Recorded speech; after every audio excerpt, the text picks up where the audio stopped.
तो अपनी फ्रेंड्स को ले आते हैं, सब एकदम मस्त लाइफ में जी रहे हैं। फ्रेंड्स को वो फ्रेंड्स ही कहा गया, लेडी फ्रेंड्स। उसने कहा बूढ़े आज मैं तेरा हलाला करूंगी। रिवर्स हलाला।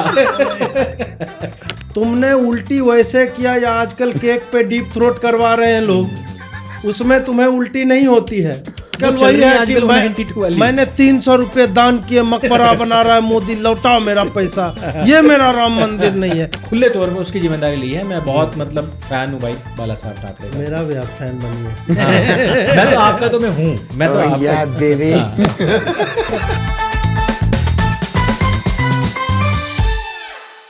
तो नमस्कार दोस्तों, आप देख रहे हैं आज की ताज़ा खबर का पॉडकास्ट चैनल। और भटके हुए युवा आपके सामने फिर से आ गए हैं। भटकते भटकते 2-3 सप्ताह में आ ही जाते हैं।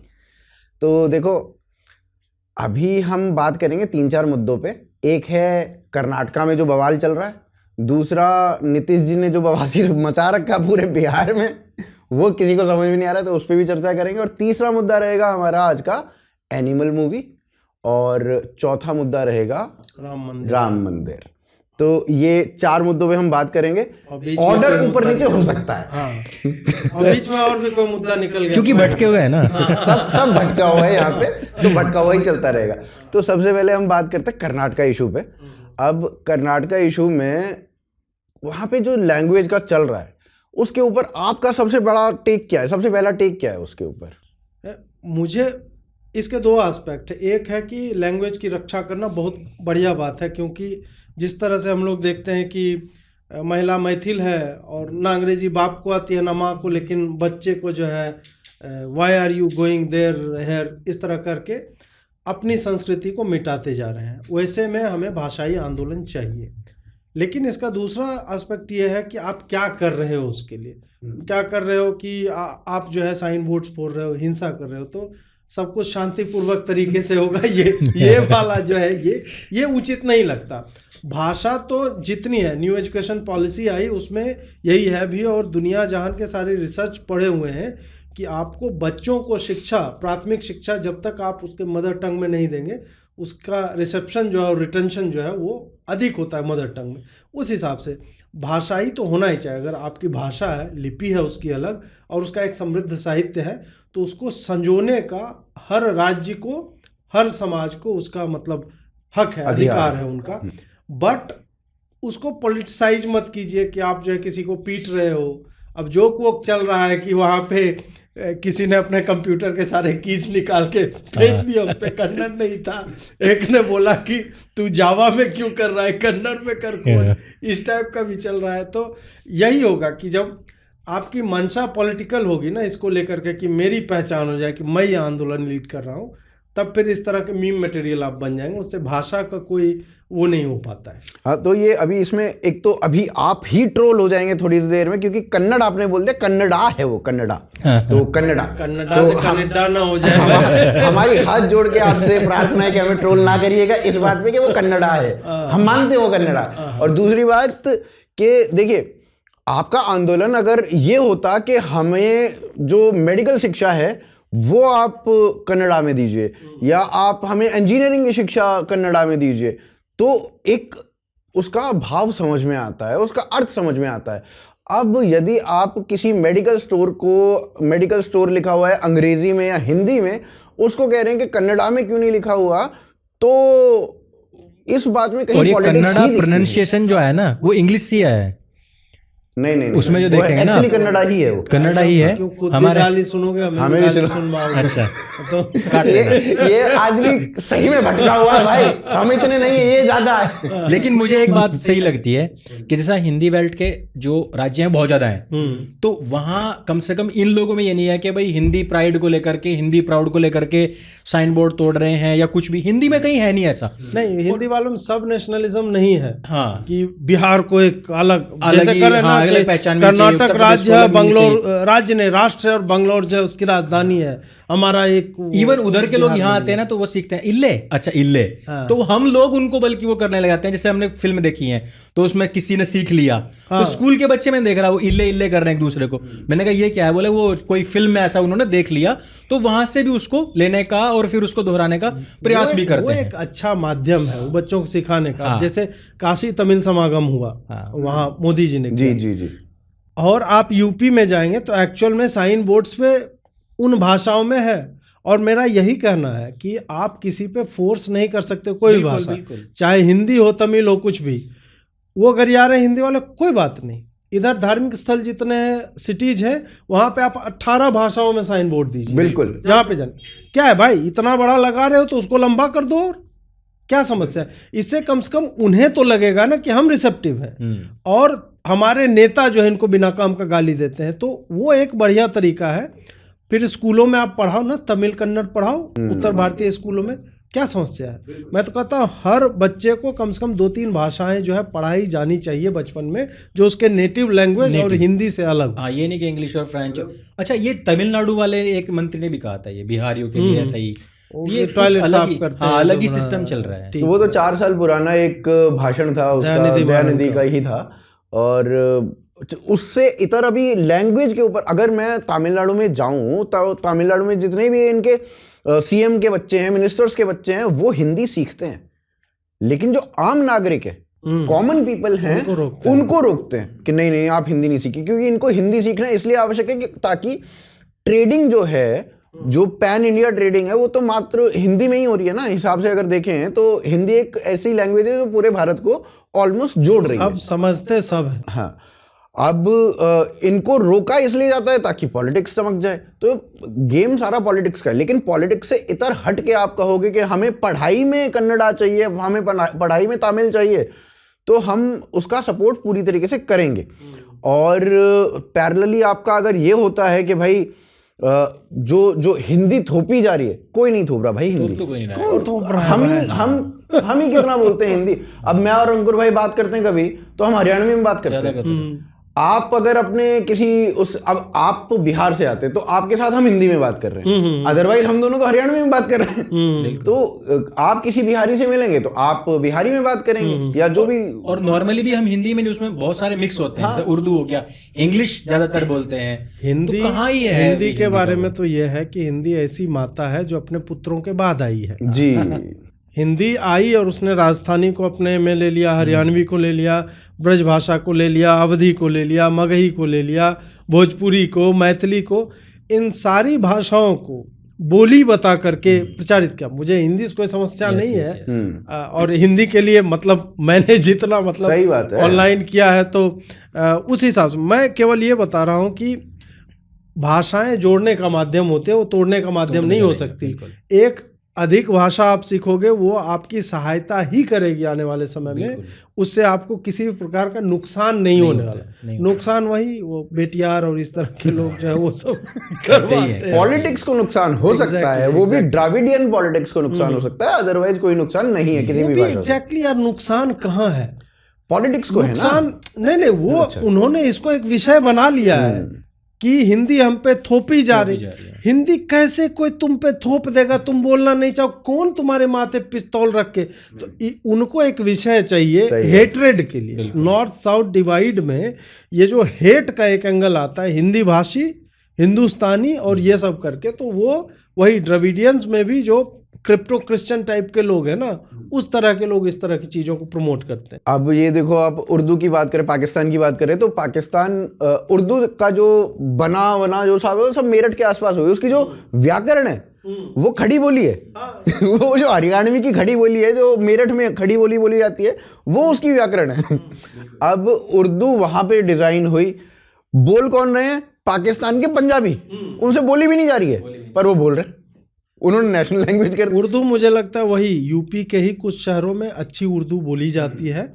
और उर्दू में आप देखेंगे कि 10% सब पश्तो के होंगे, कुछ परसेंट जो है ईरानी से उठा लिया, कुछ अरेबिक का है, हिंदी का ले लिया ग्रामर। तो उर्दू भाषा है भी नहीं, उर्दू कॉकटेल है एक तरह से, बस। हाँ, खिचड़ी कहना भी सम्मान देना होगा। हाँ, तो वो भाषा है नहीं, उसकी व्याकरण कुछ अलग से व्याकरण थोड़ी है। हमारी व्याकरण उठा के उसको कहा कि चलो हम ही लोगों ने बनाई है, हम ही लोगों ने उसको अपने साधन के लिए यूज किया। वही लिंग्वा फ्रांका एक टाइम पे था, वो उनके सेना को इंटरेक्ट करने के लिए बनाया था उन्होंने वैसे।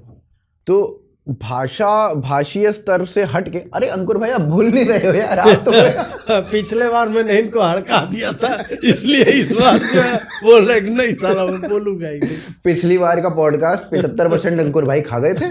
नहीं, और उसमें से 50% कटवा दिया गया था। 30% कटवा दिया गया।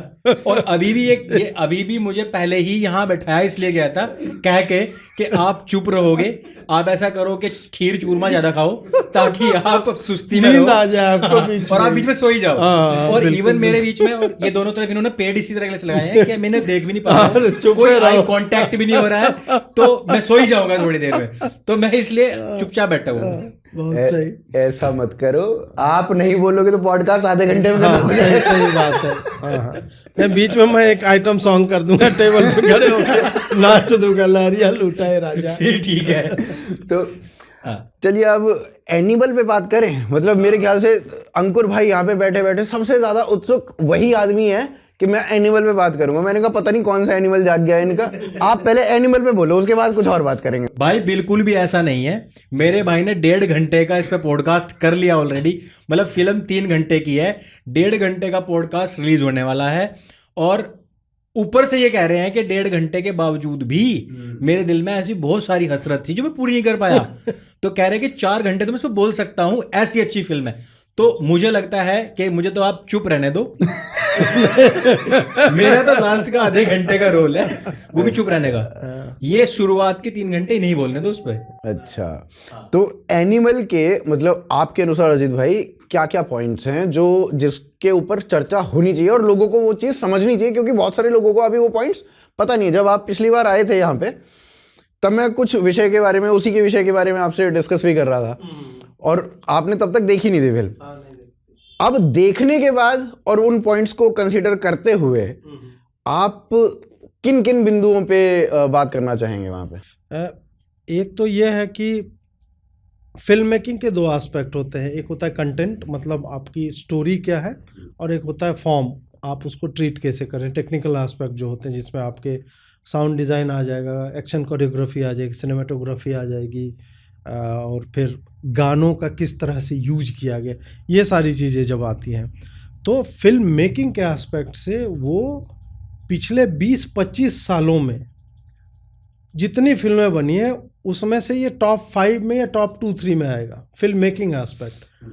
और वायलेंस को एक स्टाइलाइज तरीके से दिखाना, ये राम गोपाल वर्मा एक करते थे, और बाकी तो मुझे ध्यान नहीं है कि बॉलीवुड में, हिंदी फिल्म इंडस्ट्री में किसी ने उस तरह दिखाया। साउथ में आपको मिलेगा, लेकिन साउथ में वायलेंस स्टाइलाइज्ड उस तरह से नहीं है। साउथ में वायलेंस लाउड होता है और लार्जर देन लाइफ होता है, जिसमें हीरो की हीरोइज्म को हम पुश करते हैं। एनिमल में वो नहीं है। एनिमल में जो 3 बैक टू बैक आप लोगों ने दृश्य देखे होंगे वायलेंस के, जो अर्जन वैली वाला हो गया, उससे पहले काला मास्क और वो गोल्डन मास्क वाला जो है, तीनों में आप देखोगे डिस्टिंक्ट तरीके से उसकी खाली कोरियोग्राफी अच्छी नहीं, उसका शॉट का सीक्वेंसिंग कैसे होगा, गाना भी अर्जन वैली जो बज रहा है उसके पीछे की कहानी ये है कि बहुत पहले जब लोग लड़ते थे ना तो अपना अपना चैंपियन चुनते थे। हमारी तरफ से ये, तुम्हारी तरफ, सारे लोग क्यों लड़के कटे मरे, जिसका हारेगा वो हार मान ले, इस टाइप से। और उस वक्त दोनों लड़ रहे हैं, मर रहे हैं, कुछ हो जाए, एक दूसरे दल का आदमी एक दूसरे को छुएगा नहीं। वो गाना गा रहा है जोश में, वॉर क्राई जो है वो कर रहा है। ये आपको 2 जगह इस फिल्म में दिखेगा। एक जगह लास्ट सीन है, वहाँ पे तो एक्चुअल में दिखता है, और दूसरी जगह इस गाने में जहाँ पे एक्चुअल में लिपसिंग करते हुए वो अर्जन वैली वाला वो गाना गाया जाता है। वो सारी चीज़ें आप देख लें, वो बहुत अच्छा है। और जो स्टैंड आउट करती है इस पूरे फिल्म में एक जो है साउंड डिज़ाइन का, बैकग्राउंड म्यूजिक इतनी सुंदर उत्कृष्ट है। बहुत कम लोग होते हैं जो डायरेक्टर हैं और जिनका मतलब वही होता है ना कि director watches the movie before it is made, उस टाइप का। और ख़ास करके जब आपका स्क्रिप्ट पे स्वयं ही आप लिख रहे हो, आपको पता है कि आपको कहाँ पे क्या डालना है, तब आपके दिमाग में हो सकता है उस तरह के साउंड्स भी। नॉर्मली मैं लेखक हूँ, किताबें लिखता हूँ, तो उसमें लिखूँगा तो कैरेक्टर्स मेरे दिमाग में चलेंगे कि पूरा ये ऐसे हो रहा है। डायरेक्टर है जो फिल्म बनाना, तो उसके लिए म्यूजिक का भी एस्पेक्ट जो है बहुत प्रचुर मात्रा में, तो और म्यूजिक पे हम लोग शायद आगे चर्चा करेंगे कि म्यूजिक एस्पेक्ट में गाना लेने में इन्होंने टैरेंटिनो से बहुत ज़्यादा इंस्पायर्ड हैं, यहाँ पे दिखते हैं। हाँ, अभी इसमें आपने साउंड डिजाइन की बात करी, तो वांगा का मैं एक इंटरव्यू देख रहा था, उसमें वांगा ने क्या कहा कि लास्ट वाला जो सीन है जिसमें बॉबी देओल और रणबीर कपूर लड़ रहे हैं, उस सीन में आपको याद होगा कि ये रणबीर को अपने बाप की आवाज आती है और वो कहता है कि मेरे को ऐसा दृश्य चलते हैं उसके तो दिमाग में। दृश्य चलते हैं पिछले सेम दृश्य जो थे उसने अपने बॉबी देओल के लिए भी शूट किए थे, लेकिन बॉबी देओल वाले जो दृश्य थे वो साउंड डिजाइन के साथ सही नहीं मैच कर रहे थे, तो उसने वो डिस्कार्ड कर दिया उसे, तो एक ही दृश्य रखा रणबीर वाला, बॉबी वाला नहीं रखा, नहीं तो सेम बॉबी के लिए भी थे। तो वो इतना उसमें डीप जाके साउंड डिजाइन को देख रहा है। और साउंड डिजाइन पे मैं इसलिए भी बोलना चाहता हूँ, जो लोग जिन्होंने नहीं देखा है वो जाके देखें इस तरह की फिल्म को, और जिनको फिल्म से प्रेम है, सिनेमा को जो अप्रिशिएट करते हैं, या फिर जब OTT पे आएगी तब ढंग का म्यूजिक सिस्टम लगा के उसको देखेगा। विप साउंड का यूज हुआ है जो मैंने पहले कभी नहीं सुना था, जब, और वो भी कब, जब लड़की बोलती है कि अच्छा मैं भी सेक्स कर लूँगी किसी से और तुम्हें आके सॉरी बोल दूँगी, चलेगा, चाबुक की आवाज़ आती है वहाँ पे। फैक्ट्री का सीन है तो वहाँ साउंड डिज़ाइन में एक्चुअल में मेटल की क्लैंकिंग को म्यूजिकलिटी के साथ उसमें डाला गया। सायरन का यूज हुआ है बहुत अच्छे से, हो करके जो बजता है, तो सीटी का एक, हाँ, विसल्स का भी विसल्स यूज हुआ तो है, उसने खुद में मारी है सारी। हाँ, और विस्लिंग ऐसे है, कैमरा धीरे धीरे पैन कर रहा है अनिल कपूर जो अपनी बहन के लिए जाता है, और विस्लिंग जो है वो चल रहा है। तो ये सारी चीजें वही बताता है कि हर चीज गुथी हुई है, बढ़िया से बनाई गई है। मैं इस फिल्म को ऐसा नहीं कि भाई कपूर के लिए देखने के लिए गया है किसी और के लिए, मैं गया था संदीप के लिए। संदीप का जो फिल्म बनाने का जो तरीका है वो बहुत गजब है। और इवन मैं फिल्म को देखने वाला नहीं था, मैंने जब इसके ऊपर बनाया था कि भाई जब इस्लामिकों ने बड़ा हंगामा कर दिया कि तो इस्लाम एंटी इस्लामिक मूवी है, इनको दोनों को मैं बोल के आया हूँ तब जाके देख के आए हैं। हाँ, ये पिछले वाले पॉडकास्ट में उन्होंने कहा था, और उसके बाद वो हंगामा हो गया। तो मैं तो केवल उसके लिए देखने के लिए गया था कि भाई रियल में ऐसा हुआ है क्या। भाई फिल्म उस हिसाब से देखा जाए तो बहुत गजब है, नैरेटिव्स को तोड़ने वाली फिल्म है। भाई देखो इतना, मतलब आपने बताया कि भाई साउंड डिजाइनिंग, तो मुझे याद आया कि जब वो अपनी बहन के लिए अंदर गन लेके जाता है और फिर जब पजेरो से उनको ठोकता है बाइक वालों को, तो उस टाइम पे वो विसल वाली आती है, और इवन क्राउड का मन कर रहा होता है कि हम विस्लिंग करें, और क्राउड करता भी है, देख रहा है जो। तो वो मुझे अब ध्यान आ रहा है, मैंने उस गहराई से जाकर नहीं देखी है जो आप टेक्निकलिटी में जा रहे हो आप, क्योंकि अच्छा मैं आपको बता दूं कि हम इधर वाला जो पाखा है वो इंजीनियर का है, ये केवल अकेला पत्रकार है हमारे बीच में व्यक्ति, इसलिए और लिटरेचर का मेरा सब्जेक्ट भी है बिल्कुल, और मीडिया में मैंने सिनेमा ही पढ़ा है। हाँ, इन्होंने सिनेमा ही पढ़ा है, इस कारण से ये उस टेक्निकल एस्पेक्ट को बहुत अच्छे से जानते हैं। हम तो ये देखने के लिए गए थे कि वास्तव में गौमूत्र बोला गया उसमें, ओ भाई बोला उसने गौमूत्र, बोला नहीं पिया है। अब खाली ये पता करना है कि वो पानी पिया कि एक्चुअली गौमूत्र पिया है उसने। वो चाहे कुछ भी, चाहे वो खाली था, लेकिन उसने जो बनाया ना, उसने जो दिखाया है एक्चुअली, देखो आप देखोगे सोशल मीडिया पे, आप कुछ वर्ड बोल दो अपने धर्म को लेकर के, मैं ये इसलिए भी बोल रहा हूँ ना कि वांगा ने पिला भी दिया होगा एक्चुअल में। अब टेनेट फिल्म है, टेनेट फिल्म में डायरेक्टर जो है वो एक प्लेन जो है, एक्चुअल प्लेन की जगह वो नॉर्मल 3D या VFX से भी कर सकता था। उसने एक्चुअल में 4 इंजन वाला प्लेन एक लिया कार्गो और पेल दिया उसको। तो कन्विक्शन जब होगी ना तो डायरेक्टर गौमूत्र भी पिलवा सकता है भाई। इंटरस्टेलर में नोलान ने 35 एकड़ फील्ड बनाई, कौन बनाई, मकई बो दिया था उसमें। हाँ। उसके बाद जाके वो सीन कितना था, 2.5 मिनट का सीन नहीं था वो 2.5 मिनट के लिए उसने कितनी मेहनत करी। वो VFX में क्रिएट हो सकता है बहुत इजीली, किसी को पता भी नहीं चल रहा है कि वो VFX है। तो वो चीज मैं देखने के लिए गया था। फिल्म सेटिस्फेक्शन दे रही है, और भाई मतलब जहां पे भी जो भी देखो, मैं कह रहा था कि सोशल मीडिया पे आप 2 वर्ड लिख दो अपने धर्म के बारे में, तुरंत आपको नीचे कोई लिख देगा गायमूत्र पीने वाला। उसने उस नैरेटिव के ऊपर बात करी है। वो एक चीज को तोड़ना, स्टेबल करना, भाई मतलब एक बहुत बड़ा एक कहना के विचार चाहिए होता है, और एक बहुत बड़ी इच्छा शक्ति चाहिए होती है बड़े पर्दे पे सब चीज को कहने के लिए। और वहां 8 बच्चे, 3 बीवियां, फिर उसका वो जो मैरिटल रेप दिखाया गया है, और दूसरी तरफ वो सीन बहुत खास था। इवन वो काट सकता था, पर संदीप ने कहा कि अगर मैं उसमें से एक भी सीन काटा मैंने 9 मिनट का, पर अगर एक भी सीन काटता फिल्म की आत्मा मर जाती। ज्यादा काट देते तो कुछ और हो जाता। नहीं, ये काटने वाला काम तो भाई मैंने इनको सौंप रखा है कि आप मेरे सीन काटो बस, और कुछ मत करो। तो उसमें जो सीन आता है ना, कि जो वो आते हैं कि आपकी मैरिटल लाइफ आगे कैसे रहेगी, तो वो कहता है कि इससे तुझे क्या मतलब है। एक वो फैमिली है, दूसरी तरफ वो है जो 3 शादियां करके 8 बच्चे पैदा करने के बाद एक जुड़वा बच्चा पैदा कर दे रहा है। तो इन दोनों कल्चर में डिफरेंस दिखाना। एक वो लड़की है जो अपने पति को बिठा करके उससे हवन करवा रही है, वो कह रही है कि इधर फेंको, अब ये करो, अब ये गौमूत्र पियो। दूसरी तरफ वो है जो खुद सिगरेट पी रही है और कह रही है कि मैंने इससे शादी इसलिए करी है क्योंकि गूंगा है और मैं अपने जीवन में शांति चाहती थी। ठीक है, वो है। तो वो कल्चरल डिफरेंस को जिस खूबसूरती के साथ और एक गुथी हुई कहानी के साथ दिखाया संदीप ने, मैं तो देखो उस फिल्म को देखने के लिए गया था। अभी हो सकता है इस वीडियो के आने के बाद में हमें ये कहा जाए, अरे देखो ये उसकी फिल्म देख के आए जो केक पे वाइन डाल के आग जला के जय माता दी बोल रहे हैं, जिसके ऊपर केस हो गया। वो एक बाद का विषय है। फिल्म जो है वो संदीप की है, वो वहां पर किसी को भी ले सकता था। तो मैं कह रहा हूं कि एक कंटेंट के हिसाब से फिल्म बहुत जबरदस्त है, अच्छी है। नहीं, मेरे को तो कई बार ऐसा भी लगता है, मतलब द वे वांगा थिंक्स, उसके हिसाब से मैं सोच रहा हूं कि रणबीर के ऊपर जो सबसे बड़ी कंट्रोवर्सी थी, he was a big beef guy, है ना, उसी को ही आपने गौमूत्र पिला दिया। Exactly. वो वांगा की थिंकिंग उस लेवल पे जा सकती है जितना मैं वांगा को समझने का प्रयास करता हूँ उससे।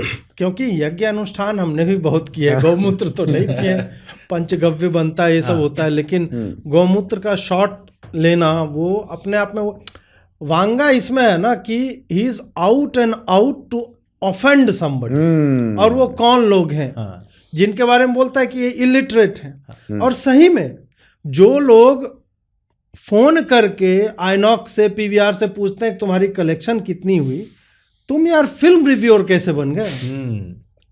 तुम्हारा क्या है फिल्म का? तुम ट्रेड एनालिस्ट बोलो ना कि हम यहाँ पे। या एक्चुअल में मैं ये नहीं कह रहा हूँ कि ट्रेड एनालिस्ट फिल्म रिव्यूअर नहीं होता, लेकिन यार 10 मिनट में तुम साले, और सलमान ने तो बहुत ही उम्दा एक्टिंग कर दी है।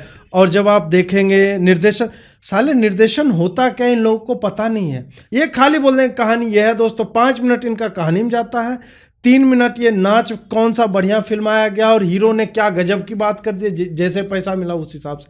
10 मिनट में फिल्म रिव्यू हो ही नहीं सकता भाई। नहीं, एक लड़की है 10 मिनट में मैं साला एक गाने का या ट्रेलर का रिव्यू नहीं कर सकता हूं, अगर उस तरह का हो तो। सही बात। इसमें अब ये जो वांगा ने साउंड डिजाइन से लेके एक एक चीज में जो जो चीजें उसने की, और इस पे मैं अंकुर भाई के पास आऊंगा कि जो मुसलमान दिखाया और जो हिंदू दिखाया, वहां पे बहुत फर्क दिखाया। मतलब जो रणबीर है वो बॉबी देओल को मारने से पहले एक बार पूछता है कि मार दूं? भाई तू स्वीकार कर ले, खत्म करिए दुश्मनी। खत्म करते इवन सॉन्ग में आता है, जिसको मारना है वो भी तो अपना है। वो सॉन्ग में भी बोलता है इस बात को। फिर पैरेलली वो उस लड़की पे भी दया धर्म दिखाता है जो प्रेग्नेंट होती है। प्रेग्नेंट पे भी दिखाता है। अच्छा ना, हाँ, उसकी वाइफ जो रहती है। हाँ, जोया पे भी दया धर्म दिखाता है उसको, मतलब वो जूता काटने के लिए जूता काटने के लिए जूता चाटने वाले पे कितना वो किया इन्होंने, जबकि उस पूरे सीक्वेंस पे नहीं जा रहे वो लोग। हाँ, पूरा सीक्वेंस ही देखा किसी ने। पैड वाला भी देखो यार, कैसे उसको मैनिपुलेट कर दिया पूरे। नहीं, मैं अभी हिंदू मुसलमान पे आ रहा था, विमेन पे भी बाद में आऊंगा, विमेन पे बाद में आऊंगा। हिंदू मुसलमान वाला एंगल देख रहे थे अभी हम, तो इसमें ये सारे एंगल्स थे। वहां पे उसने हिंदू को दिखाया कि उसमें दया धर्म है, और यही एक मुसलमान के पर्सपेक्टिव में जब जाते हैं तो वो मार्क पिटाई भी ऐसे कर रहा है जैसे लास्ट में जो एनिमल पार्क की बात करते हैं और रणबीर को दिखाते हैं, वो बुचर की तरह ही काटता है सबको।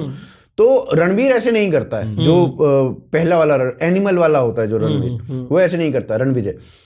तो ये जो इसने वहां पे डिस्टिंग्विश किया है कल्चर्स को दिखाने का, वो या तो बहुत स्टडी का काम है या ये इस्लामोफोबिक है। इन दोनों में से एक चीज हो सकती है। आपका क्या टेक है? नहीं, मेरे से आपका सवाल है ना।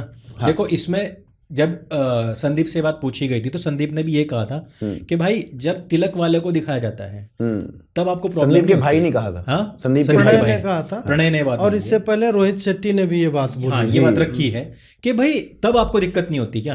और इवन उनको भी बुचर्स दिखाया जाता है, हिंदुओं को, तिलक लगाने वालों को। आपने एक संग्राम मूवी आई थी, कितना खतरनाक उसमें दिखाया था।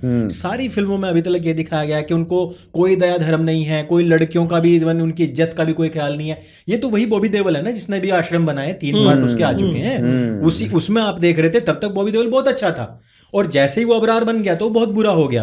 और अभी तक जितनी फिल्में आई थी जिनमें हिंदुओं को दिखाया जा रहा था वो बहुत सही था, आप उस पर तालियां बजा रहे थे। लेकिन जैसे ही एक मुसलमान को दिखाया तो सारा का सारा लोग अंदर से निकल आए। तो दिखाने का और देखो इसने क्या दिखाया उसमें कि 3 भाई थे, उनमें से एक टब्बर में गांव में जाकर बस गया, प्रेम चोपड़ा। यहाँ जो ओबरॉय है तो वो सुरेश ओबरॉय यहाँ आ गया और उसने स्वास्तिक स्टील की स्थापना की। और जो तीसरा भाई था उसका जो बेटा था वो मुसलमान बना। वो मुसलमान बना ही क्यों? कुछ और भी बन सकता था ना वो तो क्योंकि वो बनने का कारण, हाँ, तो वो निर्दयी था, क्योंकि वहां सिखाई भी जाती है और उसको सपोर्ट भी किया जाता है। तो कहीं ना कहीं आपने जो कहा है ना कि वो बहुत डीप स्टडी का एक वो कारण हो सकता है कि उसने उसको वही बनाया और कुछ नहीं बनाया। क्योंकि अगर आप देखोगे तो अगर सिखिज्म में भी जाओगे तो इवन ये तो पंजाब से ही बिलोंग करता है ना हमारा जो हीरो है इस फिल्म का, तो उनको भी दिखाया गया है कि वो एकदम मस्त रहते हैं। वहां से आते हैं तो अपनी फ्रेंड्स को ले आते हैं, सब एकदम मस्त लाइफ में जी रहे हैं। फ्रेंड्स को वो फ्रेंड्स ही कहा गया, लेडी फ्रेंड्स, हाँ, लेडी फ्रेंड्स को वो लेके आता है। तो वो जो चीजें दिखाई गई हैं, एकदम मस्त लाइफ, आराम से रहना, वो चीजें अलग हैं। लेकिन 3 शादियां करना, 8 बच्चे पैदा करना, उसके बाद देख रहे हो, अब शादी का टाइम था, उसको खबर लगी कि भाई और वहीं पे असरार गया। तो असरार के मरने के तुरंत खबर के बाद उसने क्या किया, उसका जो खबर लेके आया था, और उसी खून से सने हुए में ही जाकर के वो मैरिटल रेप भी कर देता है। तो ये जो मेंटालिटी है, ये दुनिया के किसी एक ही कल्ट को नवाजी गई है, वही कल्ट का उसने उसमें प्रयोग किया है बस। और आपने जो बोला ना कि इसमें क्या डीप स्टडी किया है इस्लामोफोबिया, डीप स्टडी की इसमें आवश्यकता ही नहीं है। It is as apparent as water in a river. इस टाइप का है कि पानी है, नदी है, उस टाइप की चीजें हैं। और कोई भी सच्चा मुसलमान इससे डिनाई नहीं कर सकता। बिल्कुल। जाकिर नायक से बड़ा तो मुसलमान आज की डेट में कोई है नहीं ना। सही बात। और उसके जाके देख लो वीडियोस, क्या वो इन चीजों को डिनाई करता है? नहीं कर सकता। मैंने तो ट्विटर पे एक फोल्डर बना रखा है बुक मार्क्स का अपना, उस पे एक वीडियो बनाऊंगा। इनके जितने मौलवी जो है ज्ञान देते रहते उनका कंपाइल करके मैंने रखा। और संदीप ने तो 3 ही शादियां दिखाई हैं, चौथी तो दिखाई भी नहीं पाया बेचारा। नहीं तो वो टाइम भी नहीं था ना यार। क्या चाहते हो साला 4 घंटे, मतलब नहीं, मतलब इस्लामोफोबिक नहीं कह सकते। नहीं, इस्लाम को तो सही तरीके से दिखा रहा है, जो एक्सेप्टेड वे ऑफ लाइफ है इस्लाम का, वही इस पे दिखाया गया भाई। बिल्कुल। इवन ये तक दिखा दिया कि वो बोलती है, वो मन से बोलती है एक बार कि अगर मैं किसी और के साथ कर लेती तो, पर ऐसा उसके मन से भाव आता नहीं है। और वो बोल भी देता है कि हमारा हो चुका 5 साल का, तो वो भी उसको एक्सेप्ट कर रही है। दूसरी तरफ आप जोया को देख लो, जोया आराम से उसके साथ रह रही है। फिर इवन उसका बॉयफ्रेंड भी कह रहा है कि पता लगेगा बाद में मेरा है या उसका है, वो बाद में देखे। यानी कि उनके यहाँ पे ये नॉर्मल है। और वो कह भी रहा है कि भाभी तुम्हारे 2 बच्चे हैं ना, अब तुम मुझसे शादी कर लेना, है ना। तो वो कह भी रहा है। तो वो बहुत मतलब ऐसा एक दूसरे के यहाँ पे जाना। हम रास्ते में वो देख रहे थे वीडियो कि मैंने एक लड़की से शादी करी तो मेरे अब्बा ने उसकी बहन से शादी कर ली, और फिर ऐसा हो गया कि मेरा ही बेटा मेरा नाना बन गया। तो वो वहां नॉर्मल है। तो अभी कल ही की न्यूज है, कहीं ज्यादा दूर जाने की जरूरत नहीं है। तो कल क्या न्यूज थी कि एक लड़की ने अपने ससुर का, मतलब वो कल्ट के ही अपने ससुर का रेप किया 7 बार लगातार, और मर गया, वो ससुर मर गया उसका। वो उसी कल्ट से आती है वो। तो कल ही की न्यूज बदलेगी भावना। उसने कहा बूढ़े आज मैं तेरा हलाला करूंगी। रिवर्स हलाला। आप फिर you are on that border line जहाँ पे आपकी हम लोग कैंची चला देंगे आपके पास पे। ये क्या करते हैं, मेरे वीडियो को आगे आगे से काट देते हैं, तो मेरी वीडियो जो बचती है वो कटी हुई बचती है। इनकी कटी हुई बच जाती बहुत है। किसी की तो बचती ही नहीं है। अच्छा, इंसान तो सब अंगों के साथ पैदा होता है, लेकिन एक कल्ट में उसको विकलांग बना दिया। हो गया भाई रहने इसको काट देना। क्यों बोलते हो जो जानबूझ के विकलांग अरे कर देते ठीक, हैं। ना रहने दो, आगे बढ़ो। तो मतलब आप जो कहना चाह रहे हो वो ये कहना चाह रहे हो कि पैदा सब हिंदू होते हैं, कैंची उसको इस्लामिस्ट बना देती है। हाँ, ये तो फिल्म में भी आया सीन यार, इसको काटने का आवश्यकता नहीं है। कहाँ ले जा रहे हैं इसको? चलो छोड़ो, कहाँ हम जाओगे? वापस एनिमल पे आते हैं। हाँ। अब देखो, जो सबसे इंपॉर्टेंट विषय है जिसके बारे में हमें चर्चा करनी है पूरे एनिमल के पर्सपेक्टिव में, इस्लाम सारी चीजें हो गई। विमेन वाला जो पॉइंट है जिसको सबने उठाया, मतलब एक भाई साहब है ध्रुव राठी साहब, उन्होंने तो इसको टॉक्सिक कैंसर बता, कैंसर, इससे कैंसर हो जाता है। फिर इनके शायद ब्रेस्ट कैंसर हुआ होगा ध्रुव राठी को। तो इसके बाद आपकी अनुपमा चोपड़ा, उसका अभी अनुपमा चोपड़ा ने ना अपना वो किया, वो मेरी नहीं है। तो अनुपमा चोपड़ा का अभी वो सुनो, क्रिटिक्स की बात चल रही थी अभी। तो अनुपमा चोपड़ा ने अभी ना एक पूरे साल की बेस्ट फिल्मों का एक वो आर्टिकल लिखा।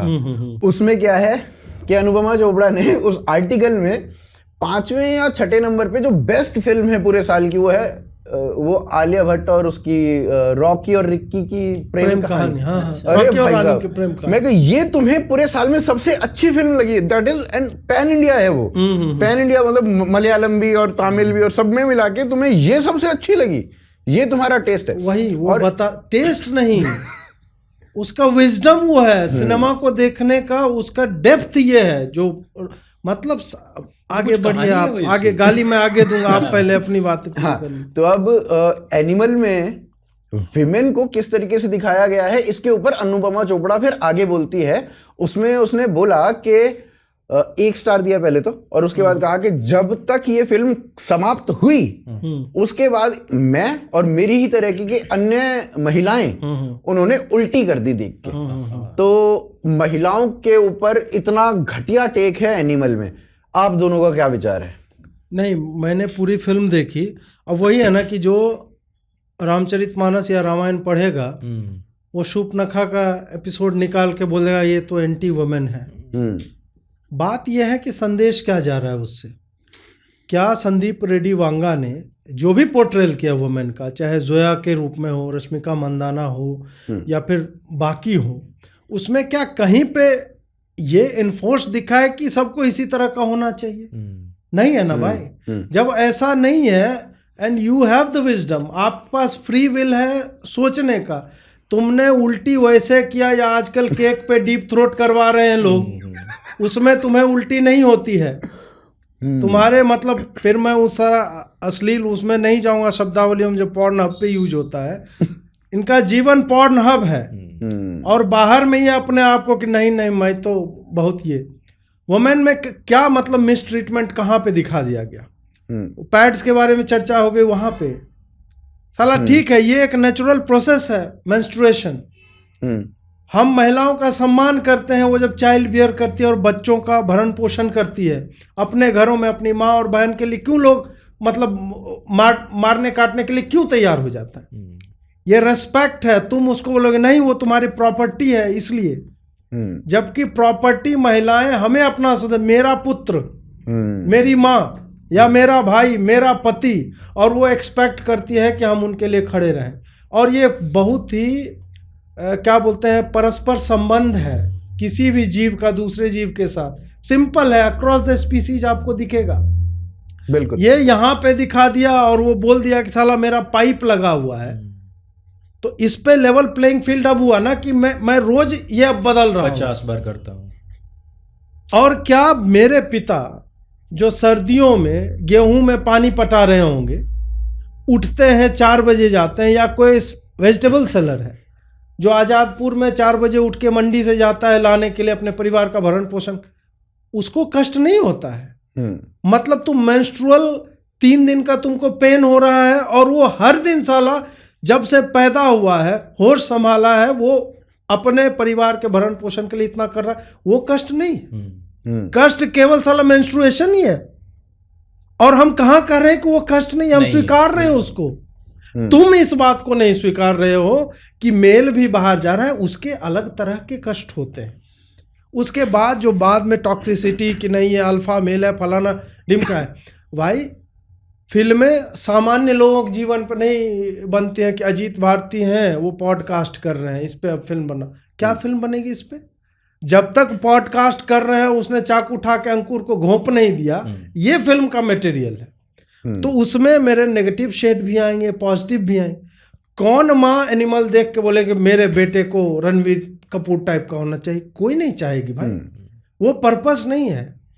फिल्म केवल इसी पर्पस से नहीं बनती है कि हम जो है एक कैरेक्टर को, नहीं, फिल्म मेकिंग दिखाने के लिए बनती है। और एनिमल ने फिल्म मेकिंग के एस्पेक्ट में वो सारी अवधारणाओं को तोड़ा है जो एस्टैब्लिश्ड नोशन रहे हैं कि नहीं साला गुंडा बनेगा, ब्राह्मण तिलक त्रिपुंड लेके और गीता लेके और रुद्राक्ष लेके चल रहा है, वो बड़ा बढ़िया है, उससे कोई ऑफेंड नहीं हो रहा है। उसी तरह मतलब पेड़ के पीछे नाचते रहो, दर्द डिस्को हो रहा है, बुढ़ापे में साला बेटी की उम्र की महिला के साथ रोमांस चल रहा है, कुतिया का नाम तुमने सावित्री रख दिया, वो फिल्म मेकिंग बड़ा बढ़िया है।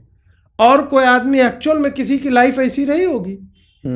और यार इस तरह के अल्फा मेल ने गांव में, आप हरियाणा से आते हो, ऐसे अल्फा मेल घूमते रहते हैं भाई। हम तो अगर देखा जाए तो हमने तो बचपन में जो गांव में देखे हैं वो इसी तरह की कुश्ती करते हुए जो लड़के हमने देखे हैं वो ऐसे ही देखे हैं कि आ जाए तो अकेला सांड से लड़ रहा। हाँ, मैंने देखा है अपनी लाइफ में, एक सांड से एक आदमी लड़ रहा था। हाँ, पहलवान था, और 18 लड़कों से अकेला आदमी मैंने अकेला लड़ता हुआ देखा, बेल्ट निकाल के मार रहा है उन्हें। मैंने देखी है। एक हम मतलब जो हमारा घर था वो मेरे पिताजी के टाइम में मुसलमानों के बीचों बीच था। तो वहाँ होता ये था कि एक मुस्लिम लड़का था, वो तहमद खोल के एक दलित लड़की थी उसके सामने से निकलता था। तो मेरे दादाजी थे काशीराम, उन्होंने जो कुल्हाड़ा होता है पेड़ काटने वाला, उससे उन लोगों को काटा था। मतलब वही लेके भागे थे एक्चुअली। यहाँ तो मैं देख रहा हूँ कि उन्हें छोटी सी कुल्हाड़ी उठाई थी, वहां वो इतना मोटा बांस होता है, उसमें इतना चौड़ा उसका फलक होता है, उससे काटा था। ये मेरे ख्याल से 70-80 साल पहली बातें हैं। जो काटना कुछ और चाहिए था, जो चीज वो दिखा रहा था उसको नहीं, वो काटने वैसे ही भागे थे। तो मैं कह रहा हूँ कि गाँवों में अपनी बहन बेटियों की रक्षा के लिए, अपने परिवार की रक्षा के लिए, और वो भी छोड़ दो आप, हम हरियाणा और उत्तर प्रदेश की बात कर रहे हैं, तो भाई साहब मेरी डोड़ के बराबर में ट्रैक्टर किस तो चला दे, फावड़े तेरी गर्दन ही ना काट दूं। ऐसे केस अभी भी इलाहाबाद में हमारे यहाँ के चल रहे हैं, जो खेतों के ऊपर या बहन बेटियों के या किसी के बाप को मार दिया तो उसकी वजह से चल रहे हैं। खेत पीढ़ी दर पीढ़ी चल रहे हैं। खेत की मेड़ जो होती है, जिसको हम लोग आर बोलते हैं, उधर आयर बोलते हैं हमारे तरफ, आप देखो ना कि 2 आदमी कुदाल चला रहा है अपने ही खेत को जोतने के लिए, उसने ज्यादा कर दिया तो वही कुदाल दूसरा उठा उसके गर्दन पे मार देगा। सही बात है। और ये होता है इस तरह। अब इस पे अगर मैं लिखूंगा, एक्चुअल मैंने किताब लिखी है, उसमें ऐसी कहानियां हैं, तो उस तरह की कहानी तो लिखी जा रही है, ऑब्जर्व कर रहे हैं हम लोग। हाँ। एक दिन में एक, अब छोड़िए उस पर हम नहीं जाएंगे। हाँ। अभी बात आपने कुल्हाड़ी की ना। हाँ। तो वो बेसिकली अर्जन वैली, मैं पहले भी बोलना चाह रहा था इसको, तो अर्जन वैली बेसिकली एक कैरेक्टर रहा है हमारे इतिहास में। अर्जन सिंह नालवा, हरि सिंह नालवा का पुत्र, उनके पुत्र, हरि सिंह नालवा के पुत्र थे। अब अर्जन सिंह नालवा के साथ ये जो घटना है ये एक्चुअली हुई है कि ये इतने लोगों से अकेला एक कुल्हाड़ी से लड़ा था। एक हाथ में कृपाण थी, एक हाथ में कुल्हाड़ी थी, और वो लड़ा था। और ये जो कविता लिखी गई, ये उसी कविता के शब्द हैं जिसको इन्होंने गाने के रूप में बनाया। वो एक्चुअली वही लिरिक्स हैं जो उन्होंने उस समय लिखे थे। और पैरेलली जो ये म्यूजिक है, ये म्यूजिक गुरु गोविंद सिंह ने डिजाइन किया है इस म्यूजिक को। बताओ। तो इसने इतनी डीप स्टडी की है यहाँ पे। मैं वो जो इस्लामिक और ये सारी चीजें की बात कर रहा था, डीप स्टडी की, वो यहाँ से मेरा रिलेट करने पे जो हम बोल रहे थे ना कि टैरेंटिनो से इंस्पायर्ड, टैरेंटिनो की भी फिल्मों में आप देखेंगे कि चाहे रिजर्वायर डॉग्स हो या फिर आपको किल बिल हो गया, ये सब में आपको वो रैंडम फिल्म म्यूजिक, मतलब कहीं किसी एल्बम का होगा जो उसको अच्छा लगता है, वो देखता है कि इसको हम कहाँ पे लगा सकते हैं। तो वही होता है ना कि एक, जैसे हम लोग भी कॉन्स्टेंटली सब्जेक्ट सर्च करते हैं किस पे हम वीडियो क्रिएट करेंगे। तो जो फिल्म मेकर है उसको तो फिल्म मेकिंग के हर एक, वो देखता है कि यार इसका लिरिक्स अच्छा है, ये बंदा ये बढ़िया। और इसमें आप देखिए स्टार्टिंग जो छोटी सी आशा एक कवर वर्जन है, ठीक है, कितना बढ़िया बनाया उसने। उसके बाद फिर एक मराठी गाना है जो अजय अतुल का नॉन डिस्क्रिप्ट कहीं पड़ा हुआ था, वो उसने हेडफोन में बजा दिया। ये वाला अर्जन वैली ले लिया, सारी दुनिया मिटा देंगे, वो भी पंजाबी टप्पे होते हैं, उसके ऊपर है। तो ये वही है अबरार की एंट्री पे जो उन्होंने ईरानियन गाना, 5 भाषा तो ऐसे हो गया, और एक हिंदी है छठी जो बैकग्राउंड में चलता रहता है गाना। तो ये बहुत ही इंटेलिजेंटली उसने म्यूजिक को भी और बैकग्राउंड म्यूजिक दोनों चीज़ों को बहुत ही अच्छे से रिक्रिएट भी किया है कहीं कहीं पे, जो दूसरी जगह से उठा करके लाया और उसको ग्रैंड बना दिया। एक एक गाना जो यूज हुआ है इस फिल्म में वो अभी चार्टबस्टर टाइप का बना हुआ है। बिल्कुल, मतलब अर्जन वैली का जब मैं पढ़ रहा था ना, मैंने कहा ये अर्जन वैली नाइस का नाम है, अर्जन चक्कर क्या है। फिर मैंने उसके बारे में पढ़ा सारा, तो सारी चीजें मेरे सामने खुलती। मैंने कहा यार इतनी रिसर्च करके इसने ये एक एक चीज करी है, तो ये कुछ अलग चल रहा है भाई इसके दिमाग में। और मेरे को तो कई बार ऐसा भी लगता है, ये मेरा थॉट है भाई, मेरे को तो कई बार ऐसा लगता है कि ये जो फिल्म इसने ये बनी है एनिमल, ये अनुपमा चोपड़ा ने बनवा दी नहीं तो ये बनाता नहीं। ये उसने वो इंटरव्यू किया, इसको ऑफेंड कर दिया, इसने एक एक चीज जो कबीर सिंह के टाइम पे कही गई वो उठाई, हर उस चीज पे और ज्यादा ऑफेंड किया। एग्जैक्टली वही कि कबीर सिंह में इसको दिख गया। कबीर सिंह में इसको दो चीजें दिखी, एक कि इस तरह की फिल्मों का एक मार्केट हिंदी में भी है, और दूसरा ये कि ये जो वोकड़े जो है ना, वोक्का चो और आगे जो है आप लगा दीजिएगा तो बोक्का बोलते हैं बंगाल में, इधर वोक्का हो जाता है वो। तो इस तरह के जो भी लोग हैं, तो इनके जो बकलोलियां हैं कि तुम साले इससे तुम्हारी जलती है ना, मैं साले लाइटर और स्प्रे लेके घूम रहा हूँ, जहां जलाओ फक से लगा के मैं कर दूंगा। और ये अच्छा किया है, इससे क्या होगा ना कि और लोग जो क्लोजेटेड हैं इस मामले में, जो ऑफेंड नहीं करना चाहते, जिनको डर लगता है, उनको लगेगा कि नहीं, if you make good films people will come to watch. ये है सीधा, चाहे कितना भी उसका विरोध होता रहे। इसका सबसे बढ़िया उदाहरण कश्मीर फाइल्स है और केरला स्टोरी है। दो तुम्हारी कंटेंट इतनी तगड़ी थी कि लोगों ने उसको देखा, वर्ड ऑफ माउथ से फैला, और वो लोग ऐसा भी नहीं था कि वो मतलब घटिया तरीके से फिल्म बनी हुई थी, एकदम ही बेकार थी, नहीं भाई, कंटेंट एज इट इज दिखाया जो सत्य है, और वही सत्य कनेक्ट करता है एक दूसरे को, ऑडियंस को, निर्देशक से। जी, तो अंकुर भाई जी, एनिमल से हटे या और बात करनी है एनिमल? मैं तो ये पूछना चाह रहा हूँ कि सलार देखी है कोई ने? सलार अभी नहीं देखी भाई, सलार पे कभी चर्चा करेंगे अगर उसमें कुछ उस तरीके का कंटेंट होगा तो। नहीं, सलार के बारे में बस मैं इतना बताना चाहूंगा कि वहां पे भी बेचारों का कट गया है। और वहां उन्होंने सोचा था कि सलार मतलब सलार गाजी मतलब कुछ मुस्लिम टाइप, पर वहां वो लड़का ही देवा है, और इवन वो काली भक्त हैं सारे के सारे। तो वही जो KGF में दिखा दिया, काली भक्त वहां पे भी वही सब चीज दिखा दिया है। वही हाँ, मतलब मैं वही है कि फिल्म जो है महाभारत से कहीं ना कहीं इंस्पायर्ड है। और मैं देख रहा हूँ कि जितनी भी ये फिल्में आ रही हैं, अब अगर आप एनिमल को देखोगे तो वो क्या है, वही गद्दी की लड़ाई है। वही कोई भी ग्रैंड स्टोरी अंकुर भाई आज के समय में रामायण या महाभारत से इतर नहीं जा सकती। आप बाहुबली उठा लो, बाहुबली वही थी, पूरा का पूरा महाभारत ही है। कोई भी देख लो, कोई भी डालो, कोई इवन गदर पहले वाली रामायण से इंस्पायर थी। अब की बार उन्होंने कहा कि अब अभिमन्यु और अर्जुन की बात है, अब महाभारत की बात है। तो वो हर चीज, हर कहानी इसी तरीके से ही आती है। गदर वैसे एक चार्ट मूवी थी, वो 1000 करोड़ कर गई, वो ठीक है, जोश जोश में लोग करा लिया, लेकिन बिछड़ता है मिलता है, बिछड़ता है मिलता है, दिमाग खा गया, चाट गया वो। मैंने नहीं देखी भाई गदर। मैंने ZEE5 पे जब आई तब मैंने तब भी नहीं देखी, मैं 5-15 मिनट देखी, बर्दाश्त से बाहर है वो फिल्म। पुराना जो एक क्रेज था ना पुराने वाली का, क्रेज नहीं, लोगों का गुस्सा आदि पुरुष के साथ आई थी ना ये। नहीं उसके बाद आई थी। उसके बाद किस फिल्म के साथ आई है? OMG के। तो लोगों का जो गुस्सा है ना कि इस तरह के घटिया कंटेंट का, बोला नहीं इसमें राष्ट्रवाद है, हम साला देखेंगे। इस कारण से वो फिल्म जो है वो इतना अच्छा क्या है ना, मैंने लिहाज की नहीं बनी वो, जिस लिहाज की बनती। इतिहास पढ़ा फिल्म मेकिंग का, जो इतिहास अगर आप 1920 से शुरू करेंगे तो आपको पता चलेगा कि 1920s में जब राजा हरिश्चंद्र टाइप की फिल्में बनती थी तो उस टाइम पे हमारे एपिक्स को लेके बड़ी फिल्में बनती थी, और जो फिल्मों के नाम होते थे वो शुद्ध हिंदी में, क्लिष्ट हिंदी में नाम रखे जाते थे। फिर 1939 1940s में आपकी आलम आरा आई, और वहां से बोलती फिल्में शुरू हुई, और वहीं पे जितने भी उर्दू राइटर्स थे वो आना शुरू हो गए। लेकिन 1975 या 76 तक भारत में एक लॉ था, वो लॉ ये था कि आप पाकिस्तान के अगेंस्ट कोई फिल्म नहीं बना सकते। ये लॉ था भारत का, रिटन लॉ था कि आप पाकिस्तान को शत्रु देश नहीं दिखा सकते, कितना ही शत्रु हो, कुछ भी हो। फिर वो 75 या 76 में, मैं ईयर में थोड़ा सा कंफ्यूज हूँ, इधर उधर हो सकता है थोड़ा, पर इसी के आसपास था, 75-76 के आसपास था, जब ये लॉ चेंज किया गया कि मतलब आप हल्का फुल्का सा दिखा सकते हो कुछ थोड़ा बहुत, आप पहले तो ये था कि पाकिस्तान को ही नहीं दिखा सकते हो, फिर 75-76 में ये आ गया कि शत्रु देश मत दिखाओ, वैसे दिखा लो, प्यार मोहब्बत दिखा, हाँ, प्यार मोहब्बत दिखा लो। तो फिर पाकिस्तान दिखाया। फिर उसके बाद पहली बार जो फिल्म आई जो पाकिस्तान को एक शत्रु देश दिखाती है, वो आपकी स्मृति में अभी भी होगी, बॉर्डर। हाँ, उससे पहले आपको कोई फिल्म ऐसी नहीं दिखेगी जिसमें पाकिस्तान शत्रु देश दिखे। बॉर्डर पहली बार दिखी। वॉर मूवी उस स्केल की बनी ही नहीं थी। वॉर मूवी धर्मेंद्र की जो है कैसी भी, आप पाकिस्तान के लिए एक लाइन नहीं लिख सकते थे, अगेंस्ट उसके अगेंस्ट एक लाइन भी नहीं लिख सकते थे, तो ऐसा था। फिर वो बॉर्डर आई, फिर बॉर्डर के बाद गदर आई, दत्ता की एलओसी आती है, रिफ्यूजी भी आती है, ये सब जो है। फिर उसके बाद शुरू हुई, और ये बीजेपी कालखंड में शुरू हुआ, अटल बिहारी जी की गवर्नमेंट में तब हुआ। वो उस संक्षिप्त पीरियड में चला।